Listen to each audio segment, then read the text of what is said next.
Good afternoon, everyone. As you all know, the Trump administration continues to put an enormous amount of energy into combating the Wuhan virus and protecting the American people. We're highly engaged here at the State Department on that critical mission.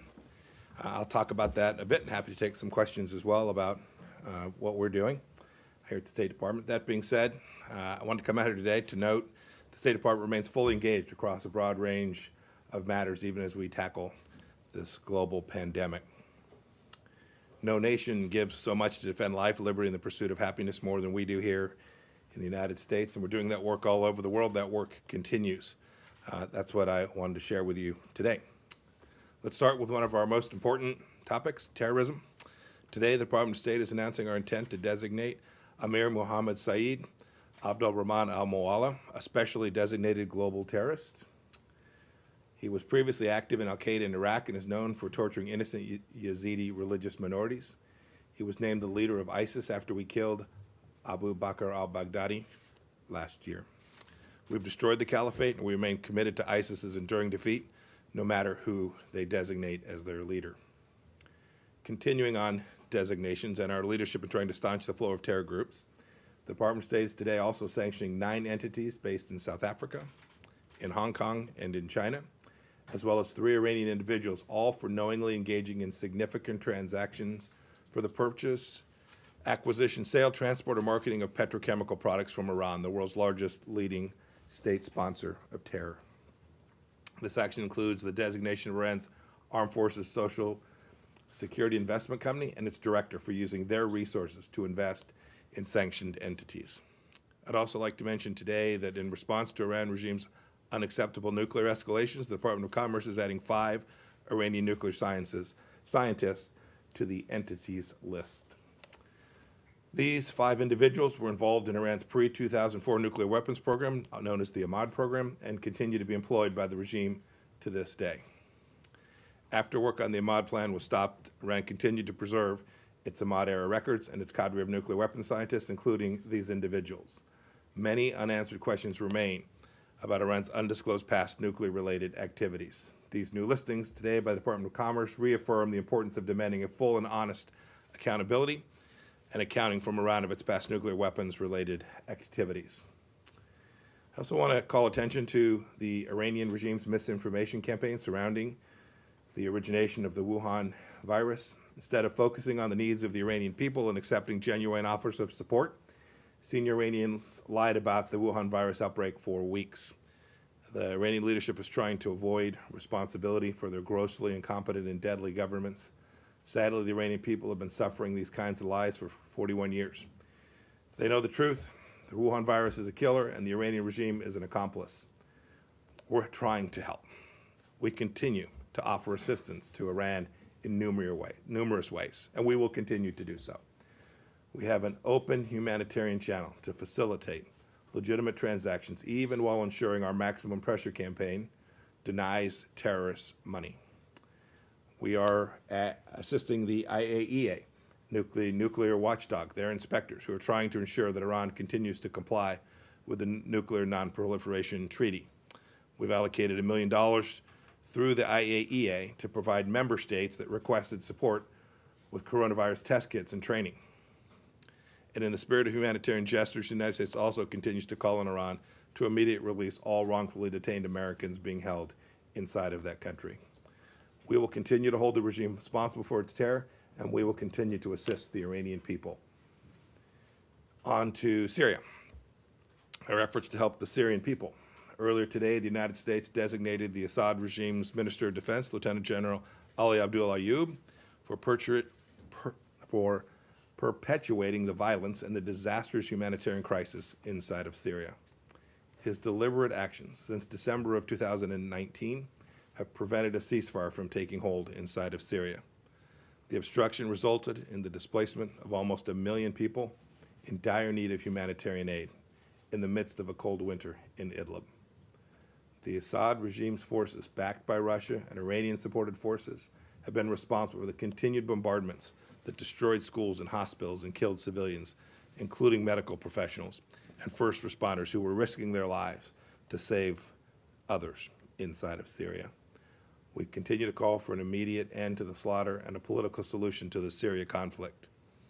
Additionally, we believe Russia has killed dozens of Turkish military personnel in the course of their military operations, and we stand with our NATO ally Turkey and will continue to consider additional measures to support Turkey and to end the violence in Idlib and in Syria more broadly. Turning to the ICC, a so-called court, which is revealing itself to be a nakedly political body. As I said the last time I stood before you, we oppose any effort by the ICC to exercise jurisdiction over U.S. personnel. We will not tolerate its inappropriate and unjust attempts to investigate or prosecute Americans. When our personnel are accused of a crime, they face justice in our country. It has recently come to my attention that the chef de cabinet to the prosecutor, Sam Shomanesh, and the head of jurisdiction, complementarity and cooperation division, Fasiko Mochichoka, are helping drive ICC prosecutor Fatou Bensouda's effort to use this court to investigate Americans. I'm examining this information now and considering what the United States' next steps ought to be with respect to these individuals and all those who are putting Americans at risk. We want to identify those responsible for this partisan investigation and their family members who may want to travel to the United States or engage in activity that's inconsistent with making sure we protect Americans. This court, the ICC, is an embarrassment. We are exposing and confronting its abuses, and this is a true example of American leadership to ensure that multilateral institutions actually perform the missions for which they were designed. A quick note from South America, and then I'll take some questions.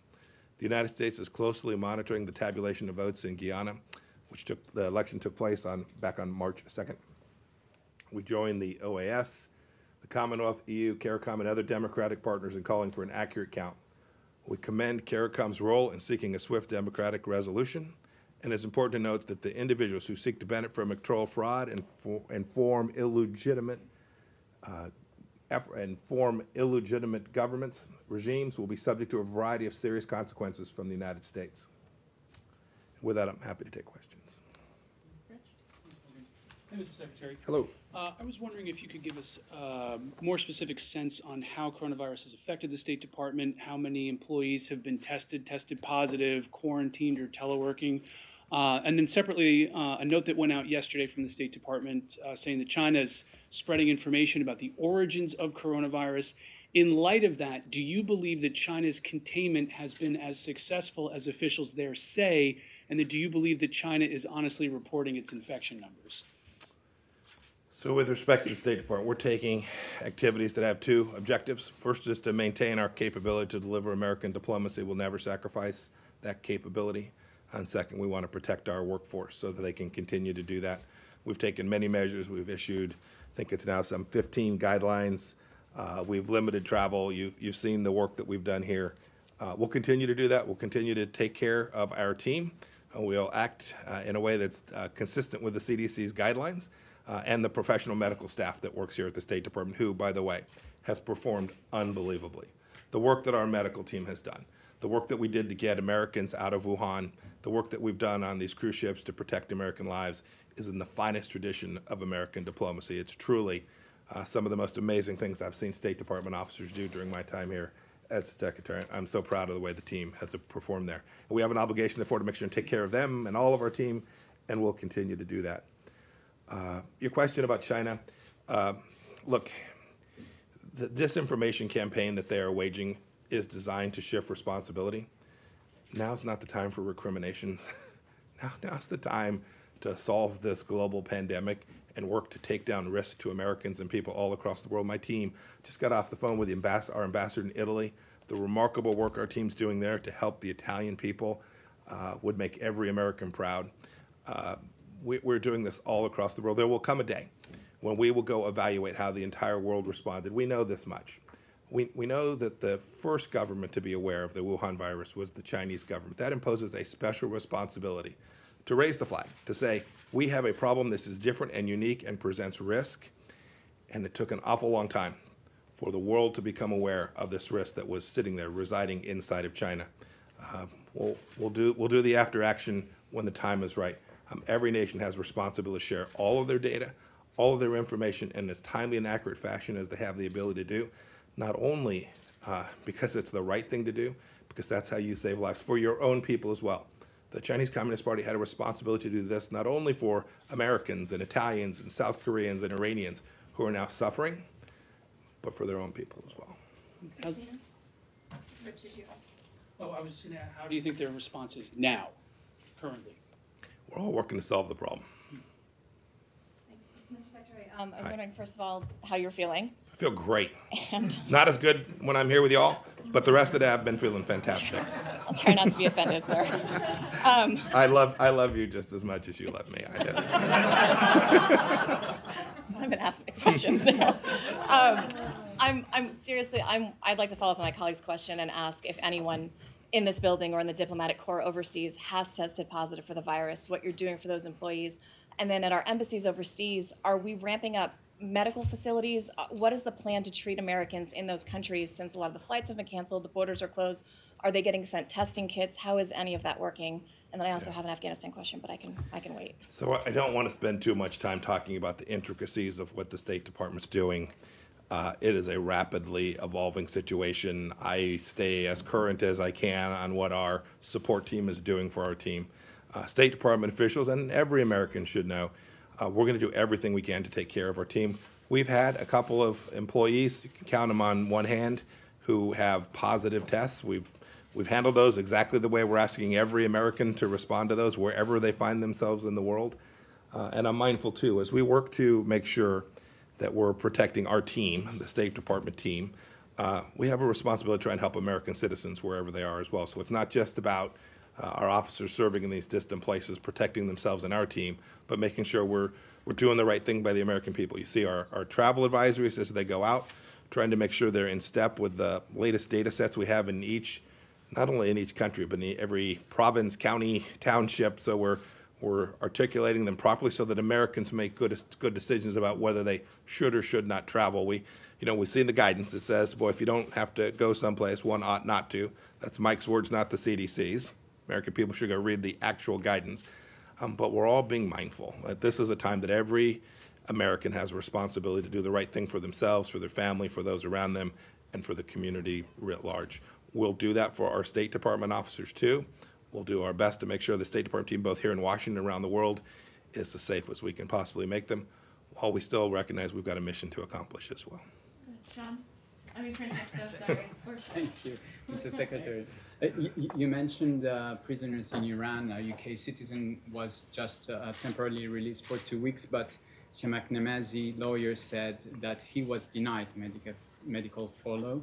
Do you have any indication that there is a possibility for a US citizen to be released, or fresh talks on prisoner swap?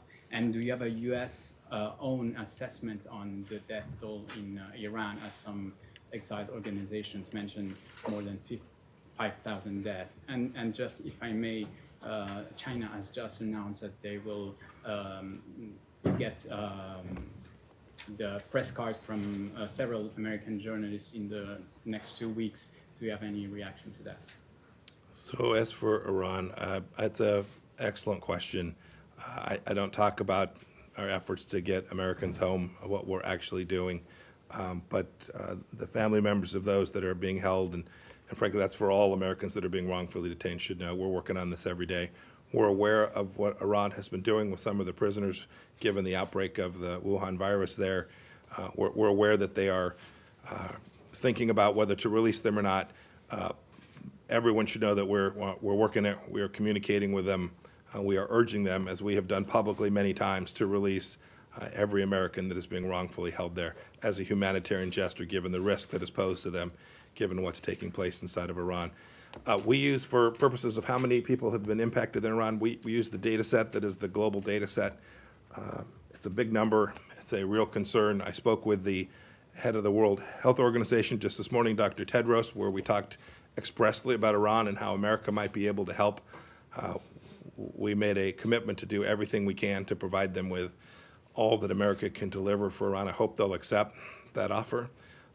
That alone will contribute to Iran being able to manage this problem set for the Iranian people. I hope they'll take us up on these humanitarian efforts, not only us, but countries all around the world who want to come help the Iranian people stay healthy and mitigate the risk that's there. Your third question was about the announcement that the Chinese Communist Party made today. Two things to say about that. First, in their statement, they suggested somehow that the actions that we had taken here in America prompted this. This isn't apples to apples. You all know the press freedoms you have. We're just joking about them, right? You all get to ask me whatever question you want, and I give you the answer. We know that that kind of freedom doesn't exist inside of China. Indeed, the Chinese will tell you that they want more information, people to know more about their country, and yet they continue to take actions like the one you see today, where they deny the world the capacity to know what's really going on inside of their country.